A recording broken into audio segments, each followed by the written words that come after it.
Today we're discussing winter tips with Bongani Ncube. Thank you for joining us. Welcome, Bongani. Thank you for having me. So now, I think we all know in winter there are unique health challenges. Yes. We get sick more often than in summer, sometimes it feels like. Very true. I think what's really common is colds and flus. Yes. So let's start there. What's the difference? Because people use them interchangeably and clearly they're different. Yes, they're very different. So common cold, which we all suffer, like most of the time, refers to a viral infection which affects the nose and the throat, which is like the upper respiratory tract.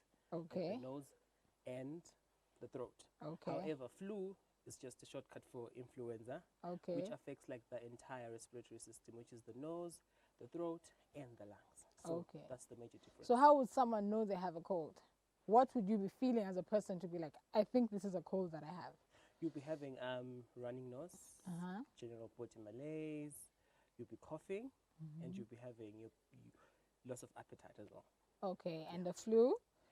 So really I think you can't really tell yourself to really differentiate what you're having, whether it's a common cold or a flu. You would need to go to the doctor, and then he does the evaluations, and then that's when he can tell you this is a common cold and this is a flu. Okay, and what causes them? Like how are they spread and what causes them? So as I had mentioned earlier on, it's a viral infection. Okay. Yeah. So they are spread through droplets. Okay. Air droplets. Yeah, you know.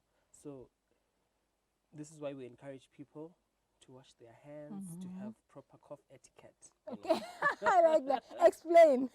Explain to us what proper cough etiquette is for someone out there that doesn't know. Okay, so when I say proper cough etiquette, I mean, it's just saying like the pros and cons of coughing. You cover your nose and your mouth when you're coughing, and you use to cough, a tissue. Yeah. Okay. So what else? Then general hand wash as well. Okay. Yeah. So basically that's it. That's cough etiquette. And so what can people do to prevent colds? Okay, so first and foremost, people have to keep warm. So swag aside. Yeah. Like us. Yes. We're having our jackets on. Yeah. So people have to keep warm, and they should have warm feet. So the ice creams and the milkshakes, we summer. just have to take a hold on that. And exercise. I know many people can say it's winter. But you said we should keep warm. Yeah, so you want us to be outside. And you should keep fit as well. So exercise still plays a very important role during winter. We should keep fit, and people should also get exposure to sunlight. I know a lot of people would love that during winter. Yeah. But you should take note not to overdo it. Yeah, to overdo it, to expose yourself too much to the sun. You just have to get a little bit of some exposure to the sun here and there. And you can also have your herbal teas. You can have your herbal teas, you can have your coffees. It's very good that you can also have that. And you can have the fruits which are high in vitamin C, for example, the oranges and the lemons, all those likes. Okay. Yeah. And you also increase veggies in your diet. Okay. All right. So I think a lot of us, when we have these kind of things, we sort of manage them at home. Yes. What would you tell someone is a sign for it to that it has now moved forward? This person should go to a doctor. The managing at home thing is not really working. Okay. So what would you tell them to look out for? So the danger warning signs include when your fever is persistent for more than 5 days. Okay. Yeah, that's when you should seek medical attention. And secondly, when you're having severe sore throat and severe headache. Okay. Well, the signs and symptoms, you should have a slight sore throat and a slight headache. But when the headache and the sore throat become severe, that's when you should seek medical attention. Okay. And also you should take note because sometimes the infants, and the children can also have these common colds and flu. Yeah. So you should take note that when they're having fast breathing, that's a danger warning sign. Okay. When they're having convulsions, because the temperature is going to go up and they're going to have convulsions. So by convulsions, you mean fits? Yeah. Yeah. Yeah. Of course, there's a difference, really. But no, we just want it to be easy. Okay, no, it's fine. So yeah, basically those. And then you also take note of vomiting when. In little kids, they will say, "I'm not hungry, or they will refuse to have any feeds, you know. And when you force or you give them something by force, they'll vomit. Okay. You know, even the adults, they can have loss of appetite. Even when they try to have something to eat, they'll just vomit. Then that's when you can actually go to for medical attention. Okay. Yeah. And what about the flu vaccine? We hear internationally a lot of people talking about flu shot. Have your flu shot? Do we have one locally? Yes, we do have one. You can visit your local doctor. Okay. And then they can prescribe the flu vaccine for you. And how effective have you seen it has been, like in the local population? Well, very few people use it, and I haven't used it really. Okay. So, but the very few people that I've had contact with, they say it's really effective. They say it's really effective. So, I'd like to have their word. So, what is the idea? Is it you take it before? Do you take it during? After? When is it that is prescribed, this flu vaccine? Actually, a friend of mine had a flu vaccine. So he was saying it lasts for a year. Okay. So you can just get it anytime as long as it's going to be within. It means you're going to be protected within the 1 year season. Yeah, okay, all right. Period. And what about children? Is it advisable for children or it's only for adults? I think I'm not so sure about that, but I think it's well, everybody. There are no changes really, because I mean, children also get immunizations, so I don't think there's much of a fuss about that. Okay, all right. Now let's discuss pneumonia. Okay, pneumonia. We know that in winter pneumonia is also quite prevalent. Yes. So can you tell us what it is for someone that doesn't know? So, in simple terms, I can say pneumonia is inflammation of the air sacs. Okay, in simple terms. Okay. Yeah, the inflammation of the air sacs due to infection. Okay. You know? I don't know how simple I can put this, but yeah. So it's although it can be caused by viral infections, in most cases it's caused by bacterial infections. For example, the streptococcal infections. Okay. You know. All right. And how would someone know that they have pneumonia? What would they be feeling as a person to be like, I think this is pneumonia? A hot body, loss of appetite, coughing. Yeah. Okay. How to prevent pneumonia? As a person, how can you protect yourself against it? So it still goes back to what we were talking about earlier on, that you should keep warm, you should have warm feeds, you know. And then maybe this is where we're going to also talk about antibiotics, because most of the time these pneumonias are caused by bacterial infections. So you can also go to the doctor and then you can get your antibiotics. Okay. Yeah. So now something that people wonder a lot as well is, do antibiotics work for flus and colds? No, they don't. Why? Unfortunately, why? As I had said on my definition of common colds and flu, that it's a what? It's a viral infection. Yes. And then antibiotics only work for the bacteria, not the viruses. Okay. So many people. So when people go to pharmacies and get medications that are for flu, what is that they've been given? So many people would like to go to the doctor and ask for antibiotics. You know, you can get patients who say, "Doctor, I have a flu. Can I get an antibiotic?" And they are so persistent to the point that the doctor is going to say, "Okay, fine, you can have your antibiotic," but it's not going to work really. So when you are actually going to seek medical attention when you have flu, basically you can be given painkillers, you know, just to reduce the pain and to reduce the inflammatory process really, because there's nothing that you can really do about the virus, you know. Yeah, true. Okay. What else do you see though? What else are you seeing in the hospital because of winter? So we are also seeing an increased number of asthmatic attacks because it's winter. Yeah. Yeah. So winter asthma, sorry, as well. Okay. Yeah. What else?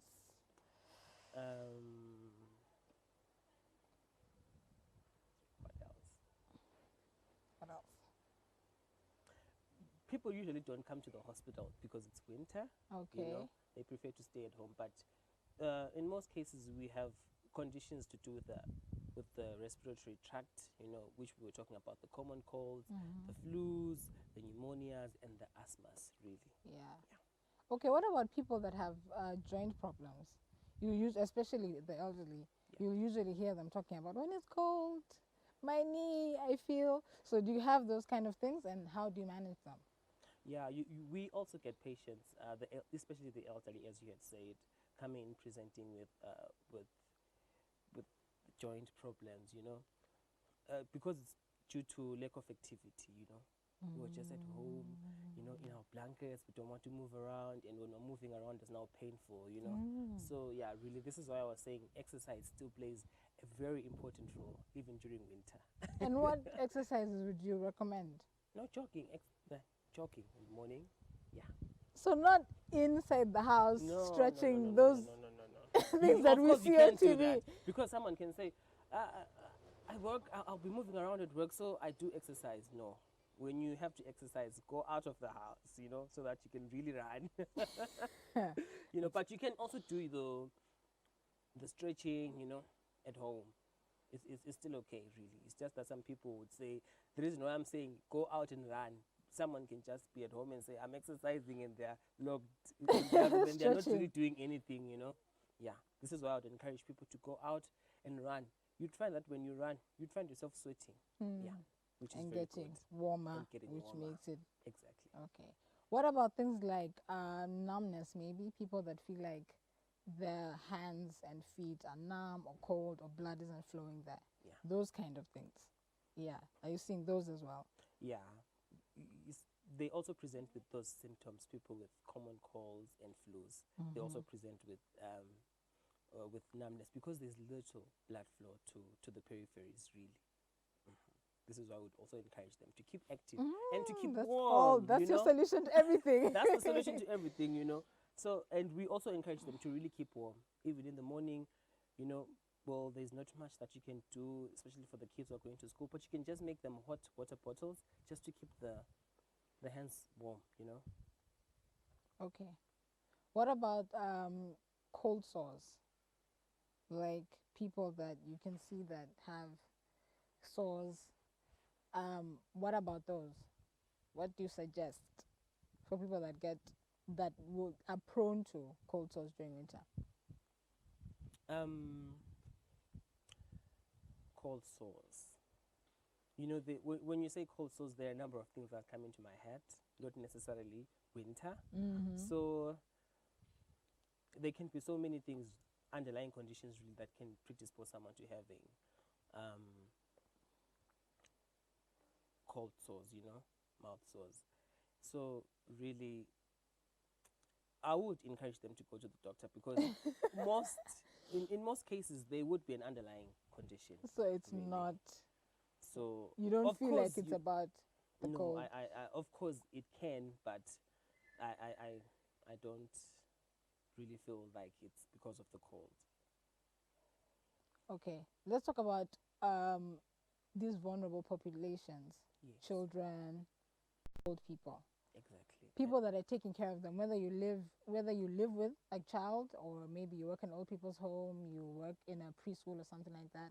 What would you suggest they do to protect these vulnerable populations they're taking care of? Okay, to also add on the list of the vulnerable population is the people with immunosuppression, Yes. like the HIV positive people. So for those, I would encourage them to have a proper diet, like a balanced diet, high in vegetables and high in vitamins as well, just to boost the immune system. And also for the children, they're reluctant to keep warm. Children are very reluctant to keep warm. They come from school, they want to go out, they want to have fun, they want to play around. So you just make sure that the children are warmly clothed, and they're going to have warm meals. And like I had said earlier on, you can give them hot water bottles when they're going to school, just to keep the hands a bit warm. And also for the elderly, sometimes they can refuse to actually have many of the things you suggest. But you just have to try, just try to keep them warm, try to give them, I know old people love tea, so I mean that won't be a problem. So you're just going to give them their teas. And you can also talk to them so that they can go to the doctor to get the flu vaccine, really. Yeah, because old people don't. Some old people wouldn't like injections or going to the doctor, you know. So you're going to have to convince them to go to the doctor, and then they can get the flu vaccine prescribed for them. Okay. Something else people know, especially people that live with young kids, they say that the kids make them sick. They say that my child will come from preschool and has this cold, and because of this cold, I'm now sick, and we're all sick. Yes. Yes. So, what can you say about the immune systems of little kids and how they affect the adults they're growing up with? Sorry, can you repeat that again? How the immune systems of the little kids compared to the adults, because the adults keep complaining that they get sick from the children. Okay.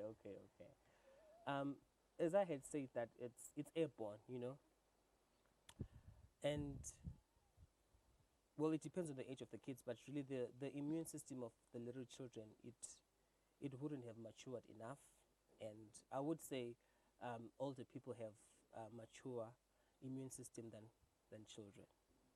So as a condition which is airborne, really, this is why I was saying hygiene also plays a very important role. You should continue washing your hands, you know, although it's winter, although it's very cold, you should continue washing your hand, and we should also observe cough etiquette. Okay. You know, cough etiquette. I'm going to stress about that.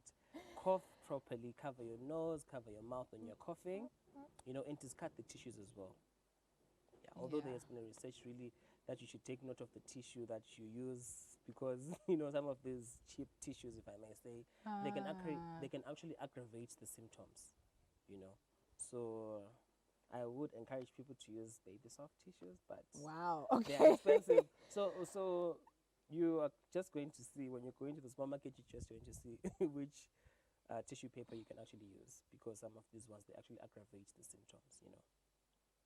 Okay. You mentioned asthmatics, Yes. and you guys seeing resurgence of asthmatics in winter. Yeah. What advice do you have for asthmatics? So for asthmatic, Especially maybe younger children that for younger children, Mm. we are going to advise them to keep warm again. So we are still going back to the, you know, we're going to advise them to keep warm. We're just going to tell the caregiver. You can also tell them, you know, if they can understand. But we should make sure that the children are really kept warm, really. And you should look out for any exposures, because really asthmatic patients all the time.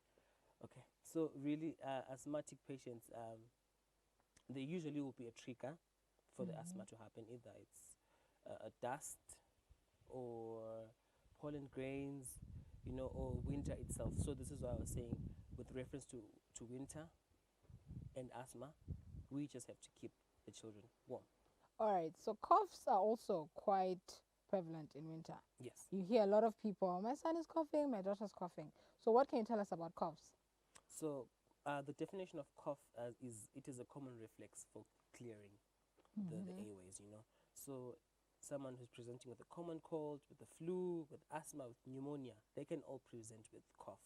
So when you present with cough, you just have to go to the doctor, and then the doctor that's where he can also classify with the help of the other symptoms. That's when you can be able to classify that, no, this is a common cold, no, this is a flu, this is a pneumonia, this is an asthma. Okay. You know. And how do the coughs differ? Because you hear someone being like, maybe this cough sounds a bit louder. Like, Yeah. how can you tell exactly? I would classify the coughs into two: a dry and a productive cough. You know, someone can just be having this cough, but it will be dry. Okay. And then we can also have a productive cough. You can also present with a productive cough, which when you're coughing, there will be sputum in it. Okay. You know, so I would classify them into two: into a dry and into a productive cough. Okay. And what about sore throats? Those Yeah. are also quite common. They are also very quite common, you know, and these sore throats are the ones which also lead to loss of appetite, really, because your throat is sore and you don't want anything going down the throat, you know. So most of these people would present with sore throat, really, because there is inflammation, and you know, when there is inflammation, when you are swallowing, it's painful, so you can't really take anything, really. So this is when you're advised to get throat lozenges, you know, just to soothe the throat, and to have your lemon teas and to have your coffees, you know, just to soothe the throat. Okay, but how would you know that it's now reached a serious point where a doctor's visit is needed? Yeah, when you really can't take anything else, like you can't even, because sometimes when you have a sore throat, you can actually tolerate these liquids, you know, the light diet. Okay. But when you get to a point where you literally can't tolerate anything, this is where you actually have to go and see the doctor. Okay. Yeah. So have you seen anything unique in the hospital during winter? Yes. There are also quite few patients though presenting with frostbites. Wow. Yeah. And how do you manage them?